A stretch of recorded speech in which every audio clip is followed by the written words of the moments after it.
కార్తీక పురాణం 9వ అధ్యాయం. ఓం శ్రీ దామోదరాయ నమః. ఓం నమః శివాయ. 9వ అధ్యాయం. విష్ణు యమదూతల సంవాదము. ఓ యమదూతలారా, మేము విష్ణుదూతలము, వైకుంఠము నుండి వచ్చితిమి.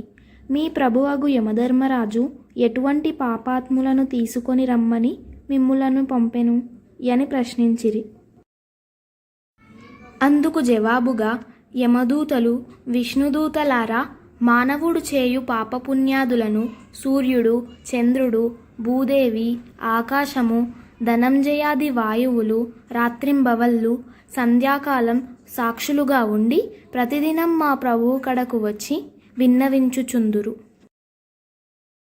మా ప్రభువు వారి కార్యకలాపములను చిత్రగుప్తునిచే చూపించి ఆ మనుజుని అవసాన కాలమున మమ్ము పంపి వారిని రప్పించెదరు. పాపులెటువంటి వారో వినుడు. వేదోక్త సదాచారములు విడిచి వేదశాస్త్రములు త్యజించిన వాడును, గోహత్య, బ్రహ్మహత్యాది మహాపాపములు చేసిన వాడును, పరస్త్రీలను కామించిన వాడును, పరాన్న బుక్కులు, తల్లిదండ్రులను, గురువులను, బంధువులను, కులవృత్తిని తిట్టి హింసించిన వాడును,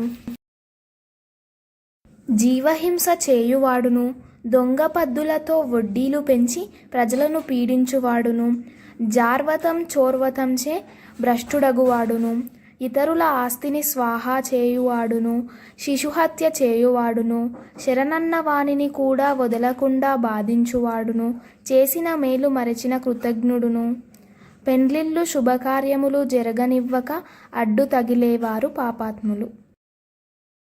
వారు మరణించగానే తన కడకు తీసుకువచ్చి నరకమందు పడత్రోసి దండింపుడని మా యమధర్మరాజు గారి ఆజ్ఞ.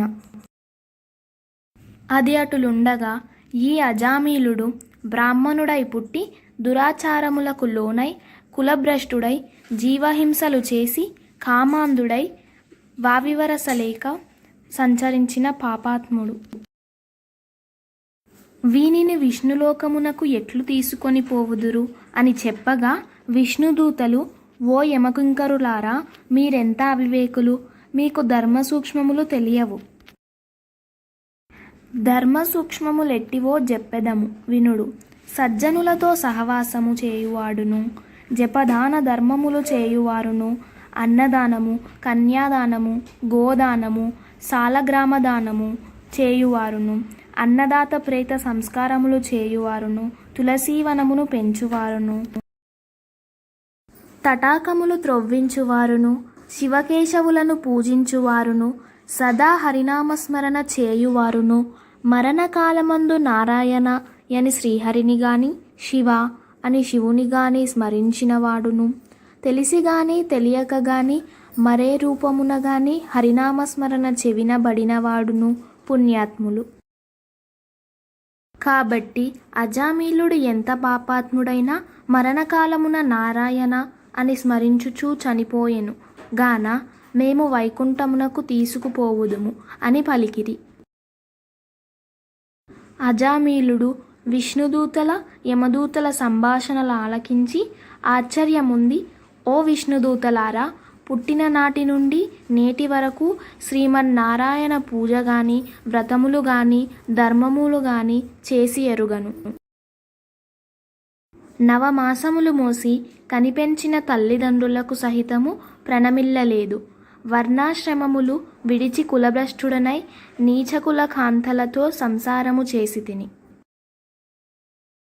నా కుమారుని యందున్న ప్రేమచే నారాయణ అనినంత మాత్రమున నన్ను ఘోర నరక బాధల నుండి రక్షించి వైకుంఠమునకు తీసుకొని పోవుచున్నారు. ఆహా, నేనెంత అదృష్టవంతుడను! నా పూర్వజన్మ సుకృతము, నా తల్లిదండ్రుల పుణ్యఫలమే నన్ను రక్షించినది అని పలుకుచు సంతోషముగా విమానమెక్కి వైకుంఠమునకేగెను. కావున ఓ జనక చక్రవర్తి, తెలిసి గాని తెలియక గాని నిప్పును ముట్టిన నెట్టుల బొబ్బలెక్కి బాధ కలిగించునో అటులనే శ్రీహరిని స్మరించిన ఎడల సకల పాపములు నశించి మోక్షము నొందుదురు. ఇది ముమ్మాటికి నిజము. కార్తీక పురాణం 9వ అధ్యాయము సమాప్తము.